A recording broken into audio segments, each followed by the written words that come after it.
अस्सलाम वालेकुम दोस्तों, कैसे हैं आप लोग। उम्मीद करता हूं कि सब खैरियत से होंगे। तो दोस्तों आज की वीडियो हम आप लोगों के कहने के मुताबिक लेकर आए हैं। तो दोस्तों आज की वीडियो में हम आप लोगों को ये बताएंगे कि क्या दोस्तों आप भी 8 चक्की की बिजली बिल देते देते थक गए हो, तो ये वीडियो बस आपके लिए है। तो दोस्तों आज की वीडियो में हम आप लोगों को ये बताएंगे कि क्या लगाने से हमारी जो 8 चक्की की बिजली बिल है वो कम हो जाती है। तो दोस्तों इस पे मैंने पहले से ही वीडियो बना के रखी हुई थी, हमारे चैनल पे आपको मिल जाएगी और आपको आई बटन पे भी ये वीडियो का लिंक मिल जाएगा। आप वहाँ पे इस वीडियो ख़त्म होने के बाद जाके देख सकते हैं। तो इस वीडियो में हम आप लोगों को ये बताएंगे कि आप उसे किस तरीके से सेट कर सकते हैं खुद से। दोस्तों अगर आप ये कैपेसिटर को मिस्त्री वगैरह से सेट करवाएंगे तो आपको ये 1000 से 1500 रुपया ले सकता है दोस्तों, क्योंकि दोस्तों कैपेसिटर में मात्र 3 ही तार लगी हुई रहती है। तो दोस्तों जैसा मैं बताऊंगा, अगर आप उस तरीके से करते हो तो आपको जो मिस्त्री की चार्ज नहीं लगेगी, आप खुद से उसे कर सकते हो। तो दोस्तों मैं आप लोगों को ये कहना चाहता हूँ कि आप जो भी कुछ कीजिएगा वो आप सावधानी पूर्वक कीजिएगा। मैं भी जो कुछ करूँगा तो मैं सावधानी बरत के ही करूँगा दोस्तों। तो दोस्तों वीडियो को स्टार्ट करते हैं। दोस्तों वीडियो अगर अच्छी लगेगी तो वीडियो को एक लाइक ज़रूर कीजिएगा, और जो भाई हमारे चैनल पर पहली बार आए होंगे तो वो चैनल को सब्सक्राइब कर बेल आइकन को ज़रूर प्रेस कीजिएगा दोस्तों। तो दोस्तों जैसा कि आप लोग यहाँ पर देख सकते हैं, यहाँ पे अभी कैपेसिटर लगे हुए नहीं है, तो अभी हम अपनी मीटर का रीडिंग देखते हैं वो किस तरह से जल रही है, बुझ रही है।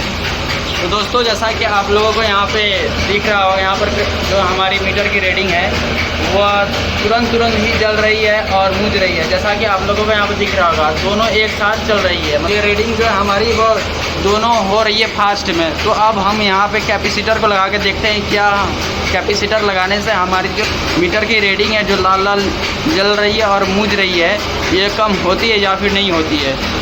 तो जैसा कि आप लोग देख सकते हैं, ये हमारी कैपेसिटर है। मैंने इसके ऊपर का ढक्कन को पहले से ही खोल लिया है, जैसा कि आप लोग को यहाँ पर दिख रहा होगा। और दोस्तों ये जो है हमारी ये साक्षी की कैपेसिटर है, जैसा कि आप लोग को यहाँ पर दिख रहा होगा, साक्षी की पावर कैपेसिटर है। और इसकी जो KVR है वो 8 है, जैसा कि आप लोग को यहाँ पर दिख रहा होगा।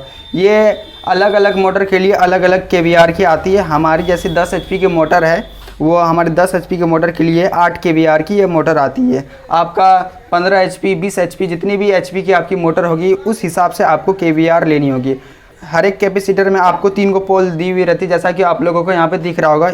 मैं इन तीनों पोल में 3 को तार जोड़ा हुआ हूँ पहले से ही दोस्तों, ताकि आप लोगों का समय कम लगे वीडियो देखने में और वीडियो ज़्यादा लंबा ना हो। और तीनों पोल में आपको पहले से ही 2 गो फ्यूज कनेक्टेड मिलेगा, पहले से ही कंपनी की तरफ से ये कनेक्ट हुई रहती है, आपको कनेक्ट करने की ज़रूरत नहीं रहती है। जैसा कि आप लोग यहाँ पर देख रहे होंगे, एक पहला फ्यूज यहाँ पे है, दूसरा फ्यूज यहाँ पे, और आपको जो है यहाँ पर 3 को तार यहाँ पर जोड़नी है। वो भी आपको जो है तार जो लेनी होगी दोस्तों, आपको जो है ना कॉपर की तार लेनी होगी, प्योर तांबा की तार लेनी होगी, ताकि आपका जो है तार जल्दी ख़राब ना होगी, ना ही जलेगी दोस्तों। तो दोस्तों आपको जो यहाँ पर सिंपली आपको यहाँ पर 3 को जो पोल है, 3 को पोल के ऊपर 3 को नट दी हुई रहती है। आप तीनों नट को खोल करके इसके अंदर तार लगा करके आप इसे नट को टाइट कर सकते हैं। दोस्तों आपको जो है यहाँ पे जो कैपेसिटर की 3 को तार है, ये तीनों तार को आपको स्टार्टर के अंदर लेनी होगी, जैसा कि मैंने यहाँ पे पहले से ही ले लिया है। स्टार्टर के अंदर आपको तीनों तार लेनी है। और दोस्तों आपको इसको किस जगह पे जोड़ना है वो भी मैं आप लोगों को बता देता हूं दोस्तों आपको जो जोड़ना है, ये जो है मोटर कनेक्शन लिखी हुई रहती है यहाँ पे एक साइड में, मोटर कनेक्शन, वहीं पे आपको जोड़नी होगी। यहाँ पे 3 को पोल दी हुई है, आपको इन्हीं तीनों पोल में जोड़नी होगी। यहाँ पे A1 लिखी हुई है और B1 लिखी हुई है। आपको जो ये 3 पोल दिख रही है, इन तीनों पोल में आपको इसे जोड़नी होगी। ये 3 को तार पहले से ही लगी रहती है, क्योंकि ये जो हमारी स्टार्टर में जो 3 पोल है, ये 3 पोल से हमारे जो 3 को वायर निकली हुई है यहाँ पे, जैसा कि आप लोगों को दिख रहा होगा।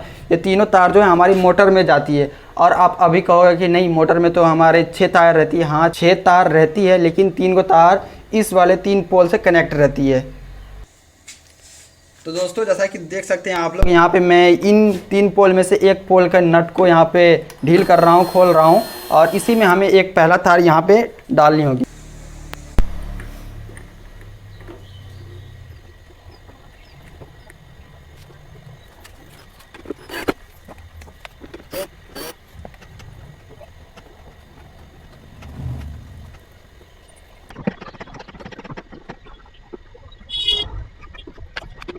तो दोस्तों जैसा कि आप लोग यहाँ पर देख सकते हैं, मैंने तीनों कैपेसिटर की तार को इन तीनों पोल में जोड़ दिया। और दोस्तों आपको यहाँ पे इस बात की ध्यान रखनी है कि आपकी जो ये तार है वो कहीं और टच ना हो जाए। अगर टच होगी तो इससे आपकी नुकसान भी हो सकती है। यहाँ पे मैं पूरी अच्छी तरीके से यहाँ पे लगा लिया हूँ और ये कहीं पे टच भी नहीं हो रही है। और दोस्तों जैसा कि मैंने आपको पहले ही बताया था कि मोटर में 6 तार होती है, तो 6 तार में से हमारी जो मोटर की 3 तार है ये 3 पोल में जुड़ी हुई है और बाकी के जो 3 तार है वो जो हमारी एक जो तार है वो जो है हमारी एम्पियर मीटर से जुड़ी हुई रहती है। जैसा कि आप लोग देख सकते हैं ये जो हमारी एम्पियर मीटर की 2 तार आई हुई है, तो एक तार जो है जैसा कि आप लोग यहाँ पर देख सकते हैं, एक तार यहाँ पे हमारी जो मोटर की है, ये हमारी जो एक गुच्छा जो है यहाँ पे दिख रहा होगा आपको, ये वाली गुच्छा ये 6 तार वाली है हमारी मोटर की। तो एक तार हमारी कैपेसिटर में जुड़ी हुई है। यह अब यहाँ पे 4 तार, अब बचा है वह है 2 तार। 2 तार जो है हमारे दोस्तों यहाँ पे जो 3 पोल आपको दी हुई रहती है, जैसा कि आप लोग यहाँ पर देख सकते हैं, 3 पोल में से हमारी जो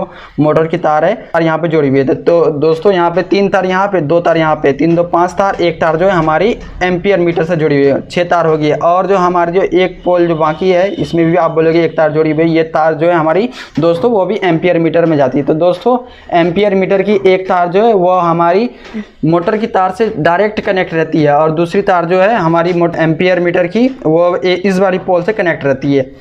तो दोस्तों यहाँ पे मैंने पूरा कैपेसिटर को पूरा अच्छी तरीके से जोड़ करके उसका कवर वगैरह सब कुछ मैंने यहाँ पे लगा लिया है और मैंने यहाँ पे अपने चक्की को भी स्टार्ट कर लिया। जैसे कि आप लोग यहाँ पे देख सकते हैं, यहाँ पे मैं मक्का का पिसाई कर रहा हूँ। अब मैं देखता हूँ कि हमारे जो मीटर की रीडिंग है वो जल्दी पूछती है या फिर लेट से पूछती है, देखता हूँ मैं अभी। तो दोस्तों जैसा कि आप लोगों को यहाँ पे दिख रहा होगा, एक वाली जो है यहाँ पे बत्ती वो जल्दी जल रही है और बुझ रही है, और एक वाली जो हमारी ये थोड़ा लेट से जलेगी और बुझेगी, जैसा कि आप लोगों को यहाँ पे दिख रहा होगा। दोस्तों यही रहता है कैपेसिटर लगाने के बाद प्रूफ करने का तरीका। दोस्तों आज के लिए बस इतना ही, मिलते हैं इसी तरीके से एक और नई वीडियो के साथ। तब तक के लिए जय हिंद, जय भारत।